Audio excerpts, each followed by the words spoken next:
4 pilar timnas Indonesia yang posisinya terancam jika naturalisasi 4 pemain keturunan tuntas.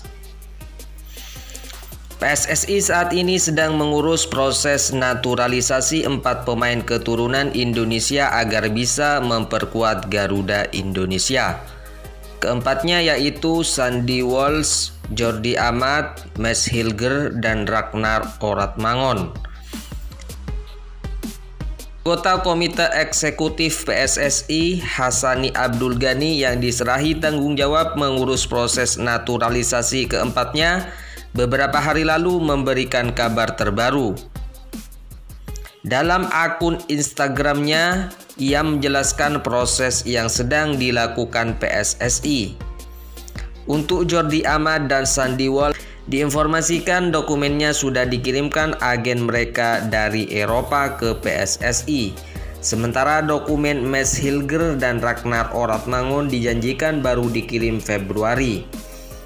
Sekarang pertanyaannya, jika 4 pemain itu resmi dinaturalisasi dan mendapatkan paspor Indonesia, siapa langganan skuad Garuda yang bakal terancam? Dalam arti posisi mereka yang selama ini sudah paten bisa terusik dengan kehadiran keempatnya. Apalagi PSSI menargetkan Sandy Walsh, Jordi Amat, Max Hilger, dan Ragnar Oratmangun bisa memperkuat timnas Indonesia saat putaran ketiga kualifikasi Piala Asia 2023. Ajang itu bakal digelar pada 8 hingga 14 Juni 2022. Berikut ulasan 4 pemain pilar timnas Indonesia yang terancam posisinya jika naturalisasi Sandy Walsh, Jordi Amat, Max Hilger, dan Ragnar Oratmangun tuntas.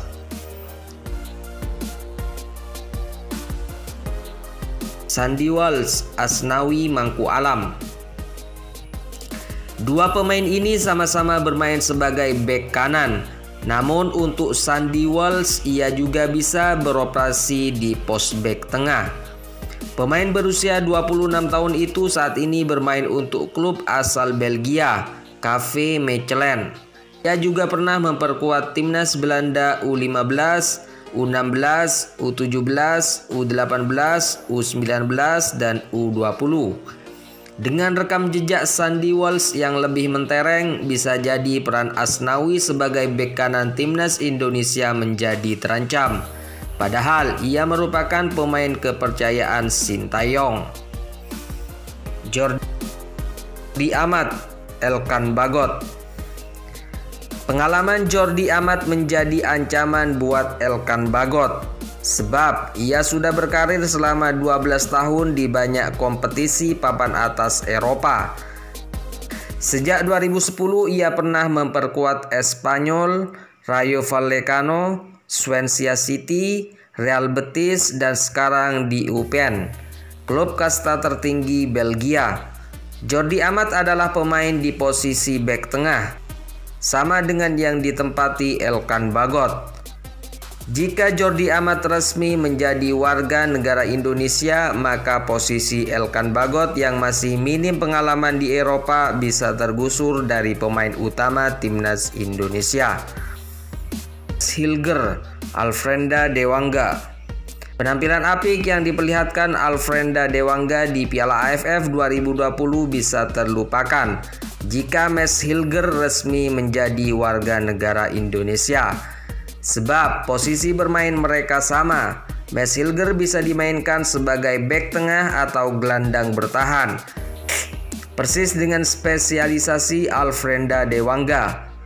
Max Hilger yang memiliki ibu asal Manado itu dapat menjadi tumpuan baru Sintayong di jantung pertahanan atau sektor belakang. Ragnar Oratmangun, Egy Maulana Fikri. Hadirnya Ragnar Oratmangun jelas mengancam posisi para penyerang sayap timnas Indonesia yang selama ini menjadi langganan, termasuk Egy Maulana Fikri. Ragnar Oratmangun adalah pemain yang bisa beroperasi sebagai penyerang sayap dan gelandang serang, sama persis dengan peran yang biasa dijalani Egy di timnas Indonesia. Saat ini Ragnar Oratmangun memperkuat Go Ahead Angel di era divisi, Sementara Egy beredar di Slovakia bersama FK Senica.